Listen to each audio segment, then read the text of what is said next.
Learn to cope with criticism.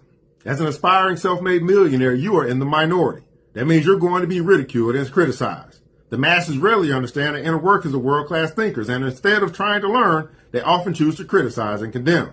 Don't allow this to bother you, and don't waste your energy trying to change it. The middle-class mediocre mindset is a disease. When inferior thinkers begin to ridicule your actions, you'll know you're on the right track. Sounds twisted, I know, but that's how it's always been. There's a great psychological divide between producers like you and people that simply feed off of the producer's effort. You might call these two groups the makers and the takers. Being a maker always seems to draw criticism from the takers, even though these are the people that supply the jobs, products, and services that keep them alive. Seems self-destructive, right? It is. But I think deep down the takers know that the makers will not stop producing, no matter how much criticism with which they are bombarded. Learning to cope with criticism is a process known as systematic desensitization. In essence, it's the process of hearing criticism so many times for so long that you eventually desensitize from the pain it initially causes.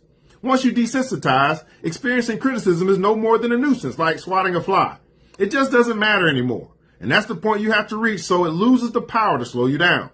The single exception to ignoring criticism is when you believe it has merit and you might learn from it.